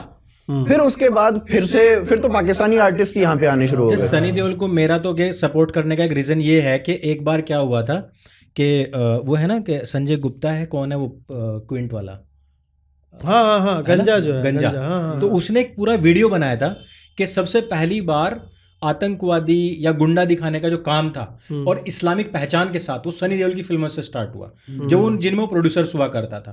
और आप मानोगे नहीं कि गदर इतनी बड़ी हिट रही थी, लेकिन उसके बाद सनी देओल के पास कोई प्रोड्यूसर ही नहीं पहुंचा कोई बड़ी फिल्म लेके, और सनी देओल का बहुत भयंकर तरीके से बाइकआउट हुआ था। कॉफी विद करण का एपिसोड देखिएगा, वैसे उसमें दोनों भाइयों के साथ जो हुआ, तो उसने पूरा बताया है। तो मैं कभी ये नहीं सोचता कि उसकी फिल्म, मैंने जो मोहल्ला 80 देखी, उसकी कोई मैं फिल्म नहीं छोड़ता। पर मोहल्ला 80 तो अच्छी फिल्म थी। हाँ, नहीं वो अच्छी है। हाँ, वो उस बहुत तरह की पुराने रिलीज उपन्यास नहीं के हुआ। ऊपर, हाँ, बहुत पुराने उपन्यास, लघु उपन्यास, हाँ कह सकते हैं। तो काशी तो उसका रीजन ये था कि वो बंदा ऐसा था जो स्ट्रांगली इस चीज के लिए खड़ा रहा। आज हम संदीप रेड्डी की बात कर रहे हैं, लेकिन वो बंदा पहला था जिसने तिलक और राजपूत मूछें ये हटाया अपने फिल्मों से, और उसने कहा कि नहीं भाई, जो असली चीज है ना, मैं असली चीज को दिखाऊंगा। अब वो उसने डेलिबरेटली किया या अपने आप हो गया, वो मेरे को उस पर थोड़ा डाउट होता है कभी कभी, क्योंकि प्रोडक्ट तो वही उसी फैक्ट्री से आते हैं, भाई कितना सही है कितना नहीं है, हाँ, वो सारी चीजें देखनी पड़ती हैं। हाँ, तो वही है। बट ठीक है, एनिमल से हटे, अब एनिमल पे और चर्चा करनी है। नहीं बढ़ते हैं आगे। देखना है वो अजीत भाई वो आज, हाँ देख लेना। हाँ, वो तो देख चुके होंगे, अगर नहीं देखा है तो फिर देख लीजिए। हाँ, तो अजीत भाई का एक पूरा 1.5 घंटे का पॉडकास्ट उस एक पर्टिकुलर टॉपिक पे है, और उस पॉडकास्ट में 2 लोग नहीं है, अकेले ही हैं भाई साहब। नहीं 2 हैं। अच्छा, 2 हैं। पुलकित है उसमें। अच्छा, पुलकित है। पुलकित की भी मैंने वीडियो देखी, उसके अपने चैनल पे आई थी इसी। उससे रहा नहीं गया, वो बोला कि सर कब करेंगे, तो मुझे थोड़ा लग रहा था कि मैं इसका स्पेस कब करूं, इतना लंबा समय बीत गया। फिर उसने डाला, मैंने बोला कि नहीं चलो इतने में नहीं होगा, बैठ के, क्योंकि वो भी फिल्म बफ है, वो खूब देखता है फिल्म, तो वो एक अलग पर्सपेक्टिव लेके आता है। हाँ, तो अभी इसमें अगर एनिमल पे एक लास्ट चर्चा करनी है, तो how do you see that scene, वो जो आपका जूते चाट वाला सीन था, उसको आप किस तरीके से देखते हैं? क्योंकि महिलाएं तो बहुत सारी हैं जो महिलाएं अपनी जो है वही, बाकी आप जोड़ लीजिएगा, वही करें। उस सीन में ऐसा कुछ नहीं है, और उससे घटिया सीन जो है बॉलीवुड जो है ना 1960, 70, 80 बड़े बड़े एक्टर आपके, उससे घटिया जो आउटराइटली मिसोजिनिस्टिक है। इसको तुम मिसोजिनिस्ट कैसे कहोगे? वो आई थी साला इसके पूरे खानदान को समेटने के लिए, मारने के लिए, तो उससे क्या, वो जूते चटवाना उसके पूरे उस प्लानिंग को कि तुम्हारी औकात इतनी है मेरी नजर में, और जूता ये तो बहुत बढ़िया सिंबलिज्म है। वो ऐसा नहीं है कि वो उसके प्रेम में एकदम पागल हुई जा रही थी और उसका कोई बैकग्राउंड बैगेज है ही नहीं। उसका जो बैगेज है उसके साथ तो जूता क्या, उसको तो मैं बहुत कुछ चटवा लेता हूं। और मुझे ऐसा लगता है गर्वित भाई कि जिनको इससे दिक्कत है वो उन फिल्मों को जरूर देखें जिसमें कि शरीर की गर्मी दे करके एक बेहोश लड़की को जिंदा किया जाता है। अरे वो एक कांस्टेंट थीम था भाई। बारिश होती थी, लड़की डरेगी, लड़के में चिपकेगी, और फिर जो है म्यूजिक बजेगा और दो फूल ऐसे होंगे।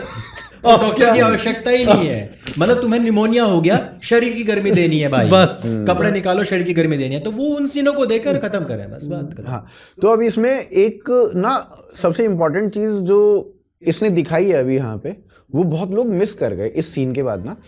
वो लड़की वापस जाती है, उसका जो बेटा होता है उसकी शक्ल रणवीर के जैसी बनवाती है, नहीं, वो एक्चुअली उसने पहले पूरा बोल चुकी उसको दिया, वो पूरा वहां पे कहती, वो लास्ट में उससे पूछता भी तो है कि मेरा फेस बिल्कुल वैसा ही दिख रहा है ना, वो कहती है हाँ बिल्कुल वैसे ही। उसको पूरी टिप्स देती है कि वो ऐसे करता है, ऐसे रहता है, ऐसे खाता है, ऐसे पीता है, ऐसे उसके एट्रीब्यूट्स हैं, वो उसकी पूरी टिप्स देती है वहां पे। तो वो उसने काम अभी भी अपना वो किया है जो इसके लिए वो आई थी, कंटिन्यू चल रहा है। तो वो बहुत सारे लोग कनेक्ट नहीं कर पाए हैं। भाई मकसद मत बोलना, जाकिर खान की कॉमेडी वाली नहीं है वो उसमें की भाई मकसद नहीं बोलना, तो भाई तो मकसद नहीं भूली है वो वहां पे, वो बहुत लोग कनेक्ट नहीं कर पाए उस चीज से।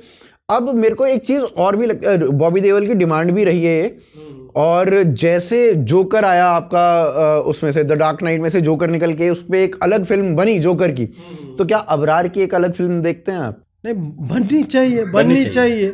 जैसे बर्लिन के ऊपर बन रहा है, पूरी वेब सीरीज बन रही है मनी हाइस्ट के बाद में, बननी तो वैसे चाहिए। अबरार के ऊपर भी बननी चाहिए। अबरार नहीं, उसके टाइप के कैरेक्टर्स पे और फिल्में बननी चाहिए।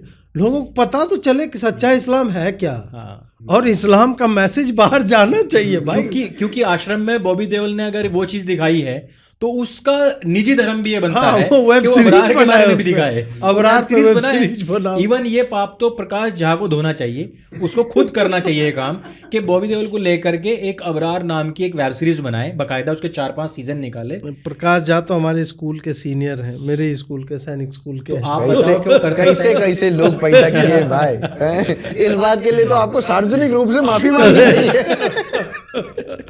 उन्होंने कुछ बढ़िया फिल्म भी बनाई है, लेकिन आश्रम में मतलब गंगाजल नहीं, उसको अपहरण गंगाजल है, बना ली है, लेकिन पाप नहीं धुले उसके, वो पाप धोने के लिए उसको अबरार बनानी पड़ेगी। हाँ।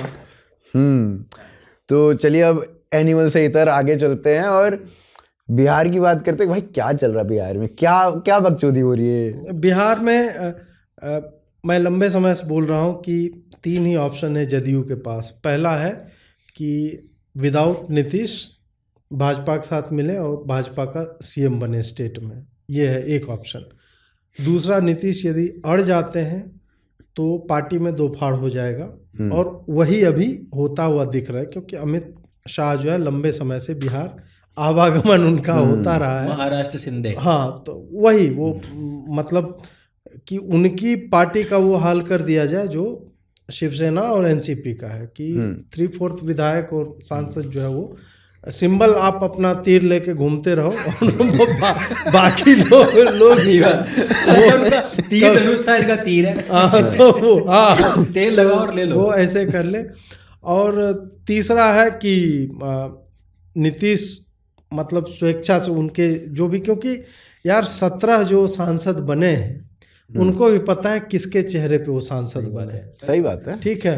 और विधायक भी, आप जो है गठबंधन में चुनाव लड़े थे, उसके बाद भी आपकी ये स्थिति थी। Second number. तो उस हिसाब से भी अगर देखा जाए तो जिनके हाथ से पावर या सत्ता का सुख चला जाने का भय रहेगा तो उस पार्टी में क्यों रुकेंगे?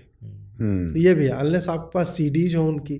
तो जिस तरह से आप स्वयं बोल रहे हैं तो आपकी तो सीडी की भी जरूरत नहीं, पानी वानी कब छोड़ना है, निकालना है। हमें लगा एग्रीकल्चर पे कुछ बोल रहे हैं कि सिंचाई विभाग का काम साला कि कहाँ पे पानी छोड़ना है, बाद में चला नहीं कुछ और ये बोले। तो आने वाले समय मुझे 1 महीने लड़कियों को कैसे छेड़ रहा है भाई, देख रहे हो? अब छोड़िए, उम्र हो गई, अब छोड़िए। नहीं, मैं कह रहा हूँ सीडी की भी आवश्यकता नहीं है, वो तो खुद ही दिख रहा है। छोड़ो, अब वो सब चीजें छोड़ते हैं, वो अब उम्र हो गई। बिहार में वही अरे है, सिद्धारमैया इंजन स्टार्ट करना सिखा रहा है भाई, विधानसभा में खड़े होके वो पानी छोड़ना सिखा रहे हैं, क्या ही चल रहा है ये? नहीं। तो अब बिहार में आने वाले 1 महीने में आपको और भी क्लैरिटी जो है दिख जाएगी इस बात पे, क्योंकि जैसे जैसे चुनाव निकट आएंगे, और इंडिया अलायंस ने इनको चेकआउट कर दिया है, कोई भाव नहीं दे रहा है। ये उनका नेता कोई पिंटू है, वो स्क्रीन पे लगा दीजिएगा उसका फोटो अगर होगा तो। उसने बोला है कि भाई पिछले बार तो मतलब चाय के साथ समोसा दिया, इस बार समोसा भी नहीं दिया। मैं तो वही तो कह रहा था, कल मैं जो ग्रुप था हमारा उसमें मैंने मैसेज तो यही लिखा कि भाई साहब नीतीश कुमार के घर सबसे पहले इंडिया अलायंस की मीटिंग हुई। हाँ। अब इन्हीं को ही समोसा नहीं मिल रहा है, बताओ तो कैसे बात बनेगी। अब ममता ने इधर से ऐसी की तैसी कर दी इंडी अलायंस की, आज बोल दिया कि आज महाराष्ट्र ने भी हुई क्या, मतलब संजय शिवसेना राउत ने ने भी, बोल दिया कि हाँ, हाँ, हमने शिवसेना ने भी कर दिया। जीरो से आरंभ करना। नीतीश कुमार को आप प्रधानमंत्री फेस नहीं बनाओगे तो नीतीश कुमार वैसे आउट है। तो 3 बड़े राज्य जहां पे थोड़ी बहुत पैठ है। और स्टालिन ने भी बोल दिया कि जो डोमिनेंट पार्टी जहां पे है वही लीड करे। तो फिर कैसे उनका बात बयान ही उस तरीके का है भाई। कांग्रेस तो खत्म कर दोगे आप इसे। नहीं, पॉलिटिकली आप देखो तो इंडी अलायंस में कांग्रेस एज द लीडर वो उचित भी नहीं लग रहा है। उचित इस सेंस में नहीं लग रहा है कि क्षेत्रीय पार्टियों को तुम्हारे साथ अलायंस करने के बाद फायदा क्या है। फायदा क्या है? तुम्हारे साथ अलायंस करके सीट शेयरिंग अगर करेंगे उनको नुकसान हो जाएगा। और आज तक सारी पार्टी खत्म ही हुई हैं भाई, सब हारे हैं कांग्रेस के साथ, जिन्होंने भी हाथ मिलाया है कोई भी भस्मासुर हो चुके हैं कांग्रेस कोई से भी एक बड़ी पार्टी, यार बड़े पार्टी से हम छोटे वाले क्यों कॉम्प्रोमाइज करेंगे? बिल्कुल। जब मेरा वर्चस्व एक स्टेट में है, मुझे तो इसी दायरे में रहना है ना। बिल्कुल। मेरे काडर जिससे कल तक लड़ते थे, आज अचानक से नहीं दोस्त यार हो गए, हम लोग जो है सब मिल के भाइयों लड़ेंगे और मोदी खड़ा। ये सब कहने की बातें हैं। वही मैं जून जुलाई से ही बोल रहा हूँ कि इनका यही असर होगा। प्री पोल सीट शेयरिंग जो है ऑलमोस्ट इम्पॉसिबल। ये जो 1 to 1 लड़ा रहे थे ना, होता हुआ तो नहीं दिखता है होता हुआ। इसलिए अभी देखो, एक इसमें सबसे बड़ा जो अलायंस में सबसे बड़ा जो नुकसान है वो ये है, सपोज करो यूपी में अलायंस होती है, एसपी, बीएसपी और कांग्रेस तीनों अलाइन करके भाजपा के अगेंस्ट लड़ते हैं। अब एक पर्टिकुलर सीट है मुजफ्फरनगर की, सपोज करते हैं, तो मुजफ्फरनगर पे एसपी वाले ने अपनी पॉलिटिक्स चलाई होगी, बीएसपी वाले ने अपनी पॉलिटिक्स चलाई होगी, कांग्रेस वाले ने अपनी पॉलिटिक्स चलाई होगी।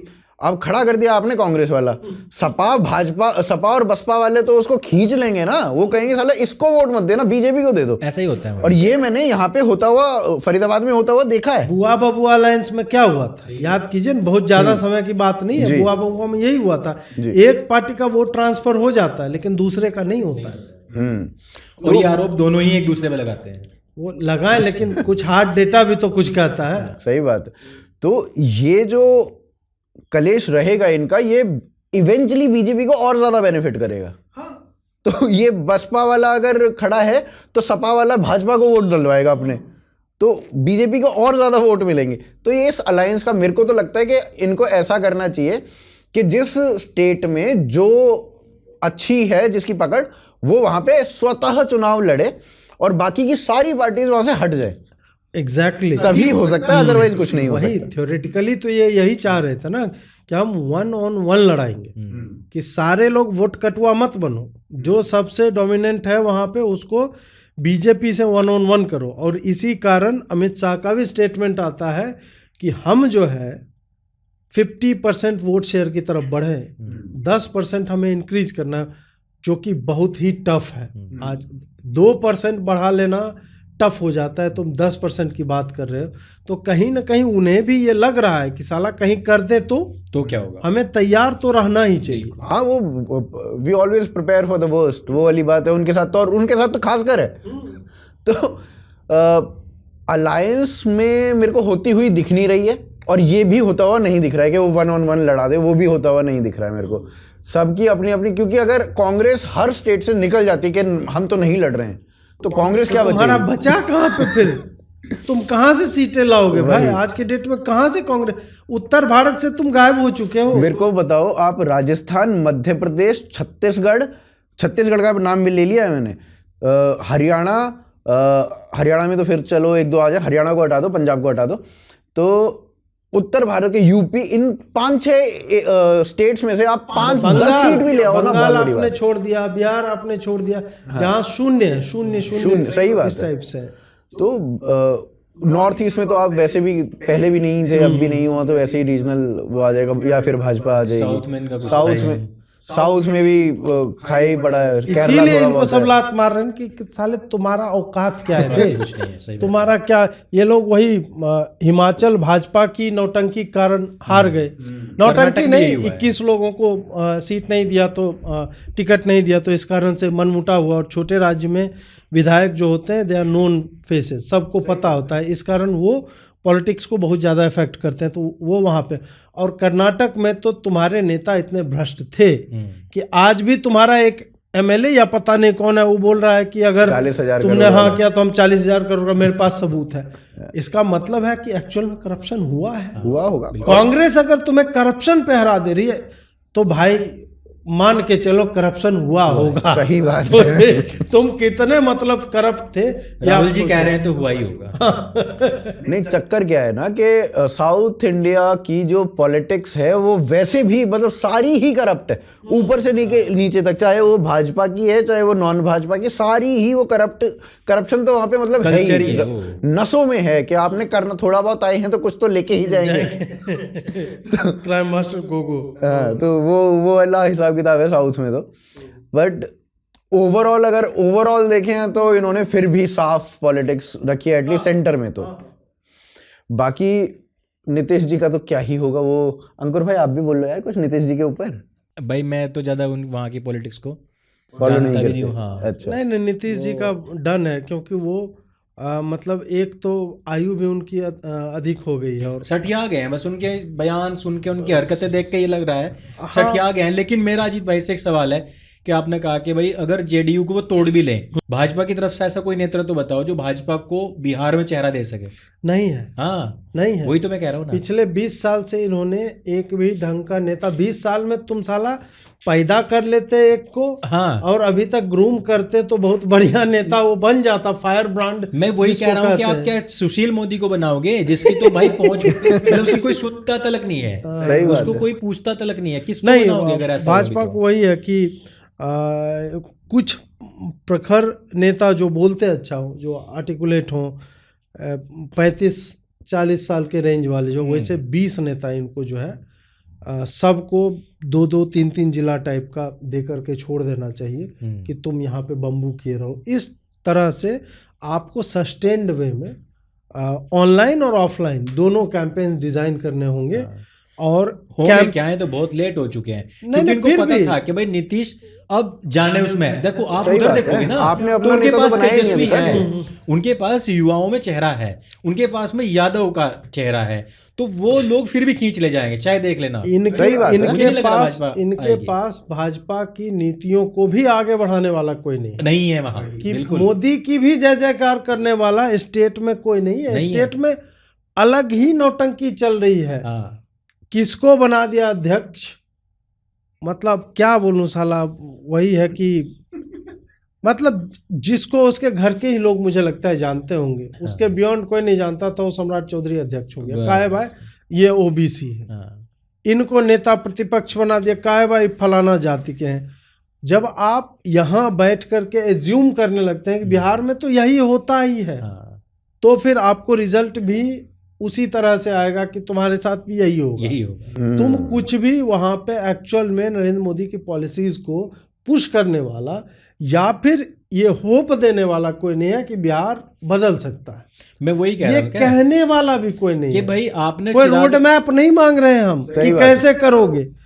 हम एक नेता ऐसा खोज रहे हैं जो एक्चुअल में कहे कि नहीं नहीं हम बिहार को बदल देंगे। ये भाई आपने माझी को मिला लिया, पासवान मिला लिया, जेडीयू तोड़ ली, भाजपा के सारे आगे, लेकिन लीड कौन करेगा?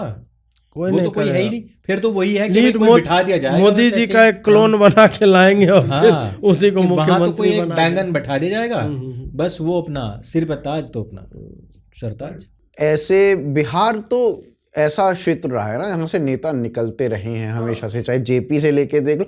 आपने तो राजनीति पूरे भारत की चेंज करी है, वहाँ पे हम नेता नहीं ढूंढ पा रहे। जेपी छोड़ो ना आप, और प्राचीन में जाना है तो पूरे भारत को नेता हम ही ने दिया है। वहीं से ही जो पैन इंडियन लीडरशिप होते हैं साला, हिंदू कुश से लेके जावा सुमात्रा तक, चंद्रगुप्त मौर्य हो गया, बिंदुसार हो गया, अशोक हो गया, किसने दिया? गुप्त साम्राज्य जो भारत का स्वर्णिम काल कहा जाता है, कहाँ? बिहार, पाटलिपुत्र से है।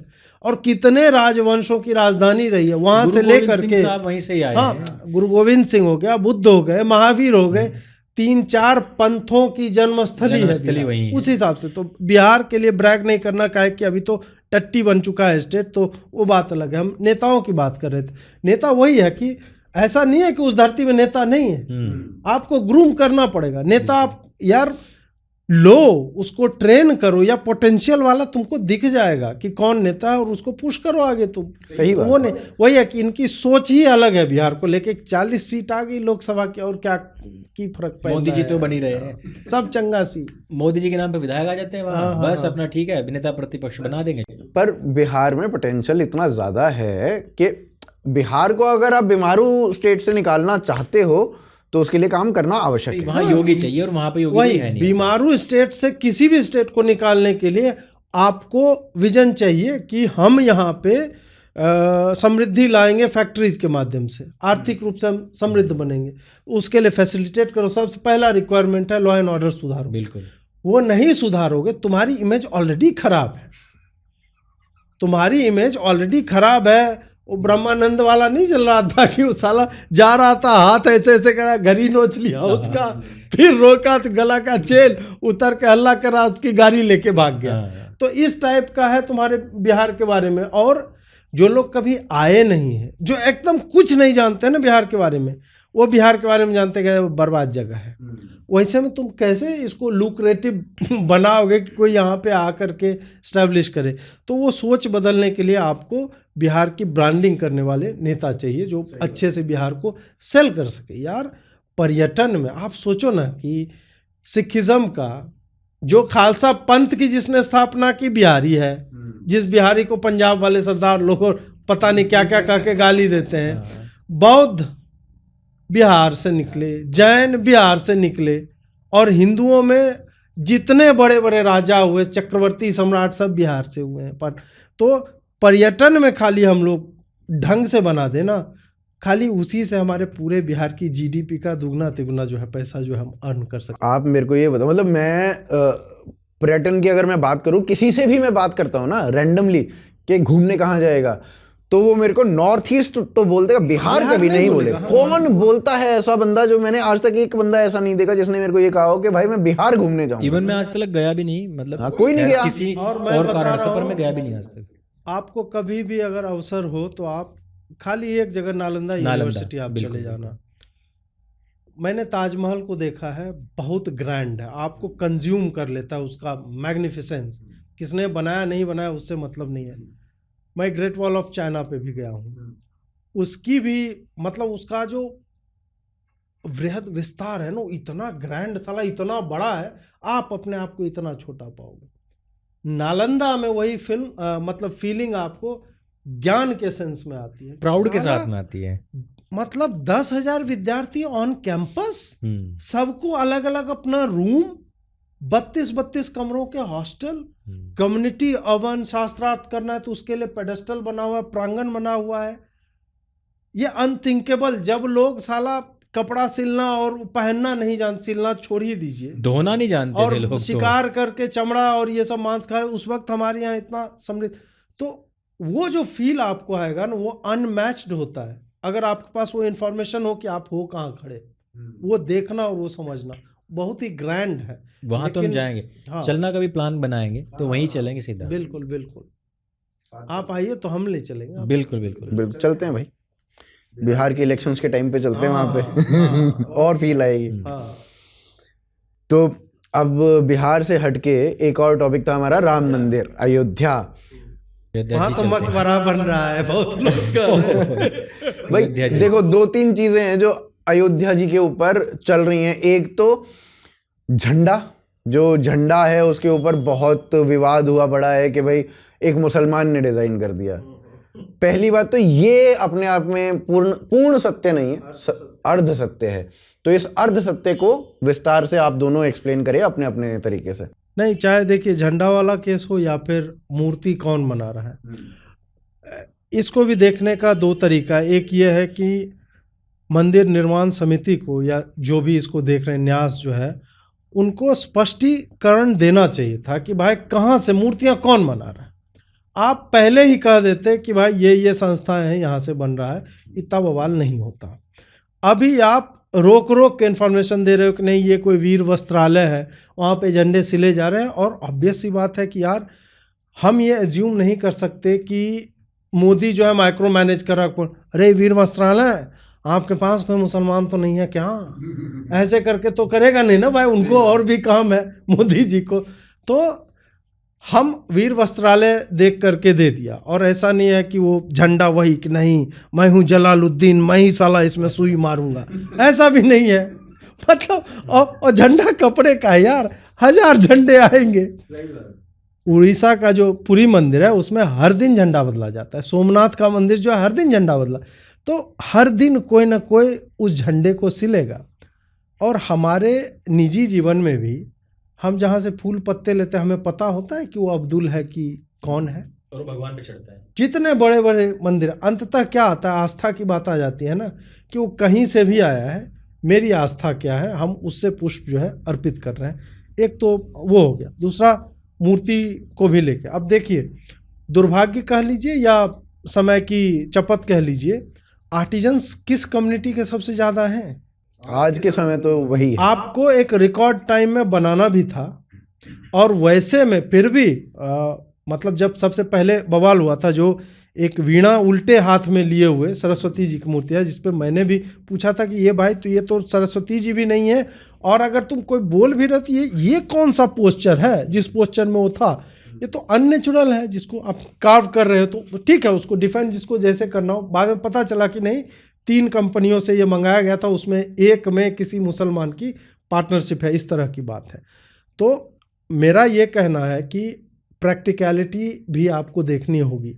ऐसा नहीं है कि आप आज इतना बड़ा स्ट्रक्चर क्रिएट कर रहे हैं, उसके पूरे सप्लाई चेन में मुस्लिम ना हो, इट इज़ इम्पॉसिबल। सही बात। हाँ, ये ना हो कि तुम मतलब वही फिरोज खान जो है कौशल्या जी के गांव से मिट्टी लेके आ रहे हैं, तो उस पर हमने बवाल किया, वो रुका कि नहीं? जो रुक सकता था रुक गया। अब यहाँ पे जो चीज़ हो रहा है, ये रियलिटी है कि मंदिर बन रहा है, तुम लो एंगल शॉट है, वो 4 ईंट का वो पेडेस्टल है जिस पर रामलला की, उसको करे मकबरा बना दिया, गोल रंग का है भाई, वो ऑक्टागोनल शेप है, अष्टभुजाकार या षष्ठभुजाकार है पता नहीं मुझे, वो गर्भगृह का। तुमने अपने जीवन में कहीं देखा नहीं कि मस्जिद का ही गुंबद गोल होता है? मस्जिद का भी गुंबद हर जगह पे गोल नहीं होता है। मैं विदेशों में गया हूँ, मैंने देखे हैं सपाट छतों वाली मस्जिद, मैंने देखा है 4 मिनरेट भी नहीं होता, एक ही होता है, वो भी हमने देखा हुआ है। और मैंने मस्जिदों पे भगवा झंडे भी देखे। बांग्लादेश में मैं गया था तो वहाँ पे रास्ते में मैंने देखा एक नहीं 100 झंडे होंगे भगवा लगे हुए। वहाँ की लड़कियां भगवा स्कार्फ भी लगाती हैं, जो हिजाब होता है, लगाती तो हैं, साड़ियाँ जो भी है। तो मैं वो बोल रहा हूँ कि आप एक संकुचित या आप लिमिटेड, आपने इतना ही देखा है, इस कारण से उसे मकबरा मत बोलिए। और आज जब मंदिर बन रहा है तो आज के हिसाब से बनेगा। आप चाह रहे हो कि नहीं हम्पी में जो है, या हम जो है साला मतलब उस तरह के स्ट्रक्चर्स, बृहदेश्वर या औकात नहीं है हमारी औकात नहीं है वो करने की कि हम वो बना ले। राम मंदिर बन रहा है, ये यार भावनाओं से जुड़ा इशू है, स्ट्रक्चर से कोई लेना देना नहीं है उस तरह का। ये भावना है जो मूर्त स्वरूप ले रही है, इसी कारण उसे मुझे लगता है वैसे ही देखने की आवश्यकता है। उसमें बहुत ज़्यादा डिटेल में जाएंगे कि ये ईंट किसने बनाई, तो मजा नहीं उसमें फिर। सही बात। गर्वित भाई, इसमें मेरा टेक ये है कि देखो, हिंदुओं का ये बात को लेकर परेशान होना, इसके पीछे एक कारण है कि भाई ये किसने बनाया और वो किसने बनाया। इसका कारण ये है कि फिर वो टाइम आ जाता है कि अच्छा ये तो जो गोरखपुर का मंदिर है जो जिसमें योगी जी बैठते हैं, ये जमीन तो एक मुसलमान ने दी थी। फिर वो जो चीजें आती है ना तो बड़ा हर्ट करती है इन फ्यूचर। अमरनाथ की गुफा मुसलमान ने खोजी थी, कश्मीर की खोज मुगलों ने की थी। तो ये जो सब फिर बाद के चौंचले होते हैं ना, ये बड़ा हर्ट करते हैं, आने वाली पीढ़ियों को हर्ट करेंगे ये सब चीजें। इसलिए हम लोग क्योंकि इन सब चीजों को देख चुके हैं, इसलिए हिंदुओं के सेंटिमेंट्स का इस तरीके का ऊपर नीचे होना थोड़ा ये भी है। अगर दूसरा अंकुर भाई थोड़ा काटूंगा मैं, एक ये भी है ना कि इतनी बड़ी चीज बन रही है, उसमें यार 2% नकार दो, इग्नोर कर दो, क्या समस्या है तुम्हें? नहीं, मेरे को दूसरी चीज है ना गर्वित भाई, इसमें मैं एक बस बात ये कहना चाहता हूँ कि जो लोग ये कह रहे हैं कि ये मुसलमान ने कर दिया, वो मुसलमान ने कर दिया, बस वो मुझे इतना बता दें कि उनके घरों में जितने ग्रेजुएट और पोस्ट ग्रेजुएट लड़के बेरोजगार बैठे हैं, उनके हाथ का रोजगार क्या है। उनको एक हाथ की कला आती हो तो मुझे बताओ। आज की तारीख में हिंदू इतना ज्यादा, मैं कहूंगा कि निकम्मा हो चुका है कि वो हाथ का कोई भी काम करना नहीं चाहता है। जो पीढ़ियों से कुम्हार थे वो कुम्हार का काम नहीं कर रहे हैं, सही बात। जो पीढ़ियों से लुहार थे वो लुहार का काम नहीं कर रहे हैं, जो पीढ़ियों से दर्जी का काम कर रहे थे वो दर्जी का काम नहीं कर रहे हैं। वो कह रहे हैं कि 8-10 हजारों में शहर में नौकरी मिल जाए। उनकी वाइफ्स उनके साथ भागना चाहती है, गांव छोड़ना चाहती है, उन काम को नहीं करना चाहती। अभी कहा गया अयोध्या में इतने लाख जो वो थे वो मुसलमान को दे दिया। यार तुम इतनी बड़ी फैक्ट्री का कोई मुझे हिंदू मालिक बताओ ना। आप बताओ ना कि इतने कम टाइम में कोई व्यक्ति खड़ा करने वाला उस व्यक्ति ने, वो मुसलमान था, उसने, वो तुम्हारे मुंह पे थू है, मैं उसको प्रेज नहीं कर रहा हूं, पर उसने मिट्टी से, गारे से दिया बनाने की एक फैक्ट्री लगा दी। और जब उसको लगा कि ये तुझे मिल सकता है कॉन्ट्रैक्ट, उसने वो मशीनें ले ली। वो उसमें इतना ज्यादा इवैल्यूएशन कर रहे हैं और तुम लोग क्या कर रहे हो? तुम लोग उसको गारे मिट्टी का एक नीचा काम सोच के छोड़ रहे हो और तुम सोच रहे हो कि 8-10 हजार में मुझे चाहे कोई पोछा लगवा ले लेकिन शहर में बसा ले, बस मुझे गांव छोड़ना है। तो मैं तो ये कह रहा हूं कि जो आप लोगों का वर्गीकरण किया गया था कास्ट बेस कि ये आपके बिजनेस हैं, उनको तो आपने वामपंथियों के चक्कर में आके छोड़ दिया कि साले तेरा काम थोड़ा ही ना है, तू तो नाई, तुझे तो नव्वा कहेंगे कल लोग, तू तो ये छोड़ दे। और उधर हबीब ने भाई साहब अपना एम्पायर खड़ा कर लिया नाई की दुकान खोल खोल के ही, ठीक है। इधर मुसलमान ने दिए बना बना के लाखों दिए बना लिए। उधर वो कह रहे हैं कि झंडे का जो नीचे का वो स्तंभ बना है वो मुसलमान ने बनाया है। अरे तू अपने घर से निकालना किसी लोहार को, तू अपने घर से निकालना भाई दर्जी को, तू अपने घर से निकालना मूर्तिकार को। जितने हाथ की दस्तकारी है सारी मुसलमानों के हाथ में है। और इसकी कमी किसकी का वजह से है? ये इस मैकोले शिक्षा पद्धति के एक भलावे, एक जो हमें दिखाया गया ना एक धुंधली तस्वीर कि इसको पढ़ने के बाद में तो साले हम अमेरिका में जहाज उड़ाएंगे, हम ही ट्रंप बनेंगे, हम ही वहां जाके ना वास्को डिगामा बनने वाले हैं। ये जो धुंधले सपने थे ना स्कूलों के, इनसे हुआ है। हमारा लड़का, मैं कह रहा हूं कि बीटेक, अंकुर भाई अब स्लॉग ओवर्स में जा चुके हैं। मैं कह रहा हूं कि एमटेक बीटेक के बाद में एमबीए बीबीए भी कर लेंगे, सारी चीज कर लेंगे और फिर कहेंगे क्योंकि कम की हमें करनी नहीं और ज्यादा की हमें मिलनी नहीं है नौकरी। वो स्थिति हिंदुओं की है। तो मेरे यहां ये कहावत है, बुरा ना माने, खाया ना जा मुंह से छेतन लगू कि तेरे से हगा क्यों नहीं जा रहा है। तो स्थिति परिस्थिति ये आ चुकी है, आपका मन करे लाइन को काट देना। नहीं। मैं ये कहना चाह रहा हूं कि हिंदुओं की स्थिति वो हो चुकी है कि हम लोग काम नहीं करना चाहते, बस हमें गाली देनी है। फलाना अब्बासी हो गया है, ये मकबरा बन गया है, ये मस्जिद बन गई है, इसको मुसलमान ने बना दिया है, तो तू अपने घर से निकालना किसी दस्तकार को। हम अपने हाथ से कोई दस्तकारी करना नहीं चाहते। आज की तारीख में आप देखोगे जितना भी कैश का काम है वो सारा मुसलमानों के हाथ में है। सही बात जितनी मंडियां हैं, सब्जी मंडी, फूल मंडी, मांस मंडी, मीट मंडी, सारी की सारी मंडियां जिसमें थोक का काम है, चूरी का, कपड़े का, मिट्टी का, लोहे का, कबाड़ी का, उसको पिघला कर सरिया बेचने का, मकान बनाने का, ये सारे के सारे काम किसके हैं? जो राजमिस्त्री हुआ करते थे वो सब खत्म हो चुके, सब मुसलमानों के हाथ में आ गया। अब कल कहने लग जाओगे तुम्हारा तो मकान ही मुसलमान ने बनाया। भाई अगर आप आज कैब करने के लिए जाओगे ना 70% आपको मुसलमान मिलेंगे। आप घर में एसी ठीक करवाने लग जाओ 80% मुसलमान मिलेंगे। भाई उनके पास में है वो भीड़। तुम अपने घर से क्यों नहीं निकाल रहे? तुम्हारी आबादी 100 करोड़ है लेकिन तुम्हारे सारे बेरोजगार हैं। मैं तो बेरोजगार कहता हूं, बकचोदियां करवा लो तुम चौराहे पे खड़े करवा के कहीं भी। राजनीति में भाई साहब बड़ी बड़ी हाँक लेंगे, औकात नहीं है उनके कुत्ते का भी सेनापति बनने की, लेकिन भाई साहब प्रधानमंत्री को वो सलाह देंगे। और जितने सोशल मीडिया बैठे हुए ना भाई साहब, इनकी खुद की औकात नहीं है। मैं कह रहा हूं इनके बच्चे ना बाहर पढ़ते हैं पे जो हमें गाली देते हैं उन लोग को तो उनकी देखना आप, उनकी खुद की डीपी नहीं होती है भाई, वो 4 उनके फॉलोवर नहीं होते, वो तुम्हें कह रहे हो गाली दे रहे हैं। डीपी नहीं, एक नई पार्टी आई है ना, हाँ वो लोग, उनके लोग जो है खास करके उनके वो केवल बस उनको यही करना है, यही काम है। इवन छोड़ दो, जो पार्टी का महासचिव है ना, कल तक वो ईद में सीर खाने जाता था, वो मुसलमानों को प्रेज करता था, वो इस्लाम का इतना बड़ा प्रेज, आपके तो खैर वहीं का ही है बंदा वो भाई, वो लोग आज ये बात कर रहे हैं, वो आज हिंदू बन गए, वो आज अपने आप को मतलब धर्म अधिष्ठाता बता रहे हैं, वो धर्म के ऊपर बड़ी बड़ी चर्चाएं कर रहे हैं। कहां से भाई, किस तरीके से? तुम तो कल तक डिल्डो बेच रहे थे, इनका तो मैं बिजनेस जानता हूं, इनका तो मैं बिजनेस जानता हूं। ये तो ये काम करते थे, इन्होंने तो इतने अश्लील आर्टिकल्स लिखे हुए हैं, आज आप बन गए। प्रॉब्लम ये है कि एक पूरा का पूरा समाज जो काम नहीं करना चाहता। भाई मैं ये बताना चाहता हूं, खेती आप नहीं करना चाहते, इवन ये भी छोड़ दो, आपसे पूछा जाए, मेरे पास भी आते हैं, वहीं से ही आते हैं, उनके जिले से भी मेरे पास 2 लड़के आए, उन्होंने कहा जी नौकरी दे दो। मैंने कहा क्या कर रखा है? बोला एमए कर रखी है। मैंने कहा जानते क्या हो, सीखा क्या है? बोला कुछ नहीं सीखा। बस काम दे दो, हम आपके फैन हैं। भाई ऐसे नहीं चलता है।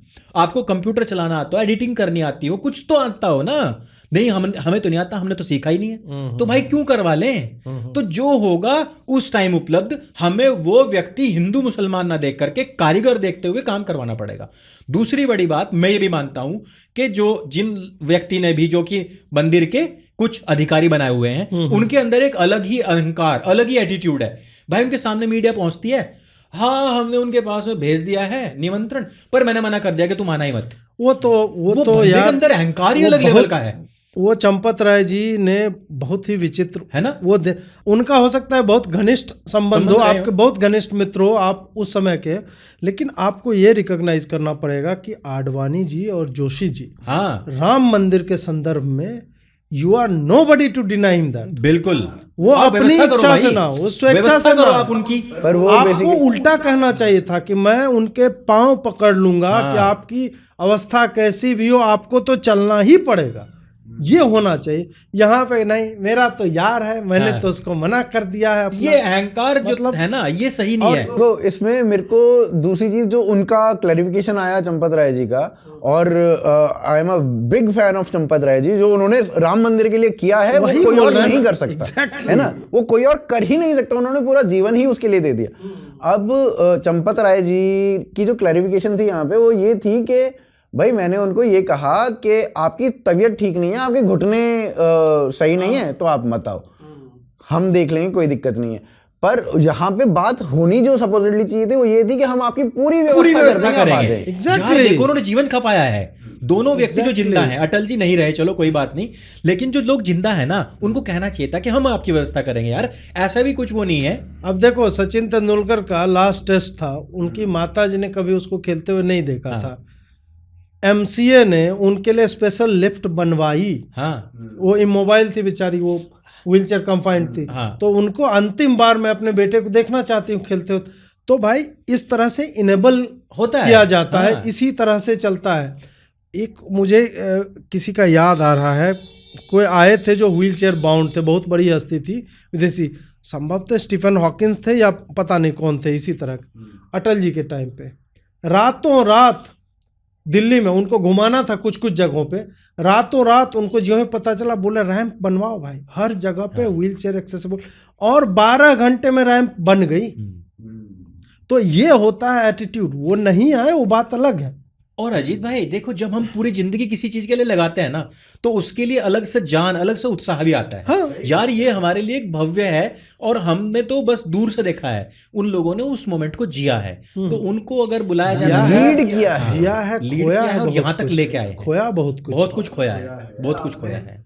आपने जीवन का पता नहीं कितने क्षण खो दिए, कितने चीजें खो दी आपने।